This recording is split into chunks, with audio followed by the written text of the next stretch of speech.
Another opportunity to meet a fascinating person leading a fascinating life, another of Pat's personal portraits. In this case, Dr. Matthew Whitaker.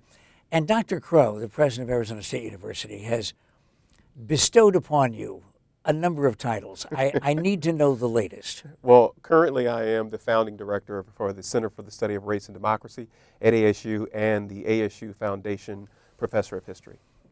But in the history department. I'm in the history, actually we're a school now, the School of Historical, Philosophical, and Religious Studies. So I'm on the history faculty in that school. But to break it down for a simple Irish television host, you're also the black professor teaching mostly white kids about black people. Yeah, well, the funny thing, though, is that usually in my introductory course, my U.S. history course since 1865, that's predominantly white, overwhelmingly white. My upper division courses, however, on African-American history and civil rights and what have you, there's more white students than anyone else, but they're some of the most diverse classes on campus. What do the white kids not understand about black life in America? Almost all of it. I mean, they come to the class with very little knowledge, substantive knowledge about African American history and life. And what they get from television, MTV, TRL, 106 and Park, BET. They get it from movies. They don't really get it from interacting in a substantive way with people of African descent in America. It's all sort of colloquial. So how long does it take for them to finally get it, or ever? I think some get it, and because I'm very genuine and very direct, and one of the first things that I do is try to unpack a lot of what they've learned that's inaccurate, and then they're very open to just having an honest dialogue and learning experience about what actually has happened and what's going on now. Are black citizens automatically different in their own minds because they were brought here, for the most part, as slaves, as opposed to Asians who were brought here to work on the railroads, and Latinos who may have come across legally or illegally, but they didn't have the same journey? Yeah, I think most African Americans think that there's some distinctiveness there because slavery basically was, this nation's original sin. It's how it was born, so we have a sort of unique place in our history. But most African Americans understand that there are similarities as well with other groups. I think most groups think that they're unique, and African Americans are no different. But given our history, sure, I think most African Americans would say we occupy a very particular space in U.S. history. As many African American guests as I've had on radio and television over the years, it occurs to me I've never, ever thought to ask this question. If there had never been slavery, if those slave traders decided either to go somewhere else or to sell things instead of people, would you be here? Probably not.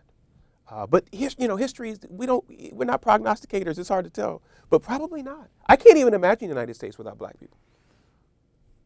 So I don't even know that that's something, as strangely as that may seem, given the pain that we endured, I don't know that I would want to envision an America without.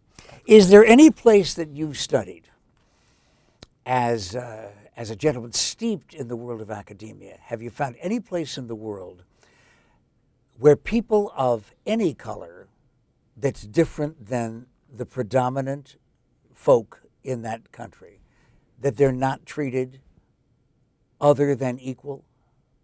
I can't say that I have, but there are degrees. I can't say that I have. I think that there's some places that I've gone in Africa, Latin America, but where I've gone for the most part, it's been a particularly homogenous population to a certain degree. So I can't say that I have. It ebbs and flows, But how do you explain the Hutus and the Tutsis? I mean, here they are, adjacent tribes, black people, virtually identical other than culturally. Mm-hmm. They wear different kinds of colors in their clothing, and they hack one another to death. That is a part of the colonial process. Their divisions were created through the colonial process. The sort of divide and conquer. Hotel Rwanda talks about this. There's a famous scene that Don Shield talks about the histories of Hutus and the Tutsis, and he says, basically we were essentially one people with differences, but we didn't think of ourselves as Hutus and Tutsis before the colonial enterprise, where colonials came in and purposely planted seeds of discord between these two groups, and what we see now is a product of that. So it's a very complicated history. You're a professor of history. Yeah. You've gone back over the centuries. Considering all of the abuse directed and focused on your people, how do you prevent yourself from resenting me? I guess my parents did that for me. That's not a part of who I am. But I can tell you what's difficult to avoid or falling prey to is a deep kind of sadness and just a general anger. That's difficult. Sometimes you have to step away, but it is a challenge. And I think for people who don't have what I had growing up, a secure home and education, people who cared for me, those are the type of folks that do not have the type of armor that I have. And they end up doing things and thinking things that are kind of coercive. If you find yourself having done things and thought things that are coercive, and you've excused yourself because you said, well, I can't help it, I was never raised around them. Well, you got a chance to meet Dr. Matthew Whitaker and spend 5 minutes with a fascinating person, having spent a fascinating life. Part of it was on Pat's personal portraits on KTAR.com.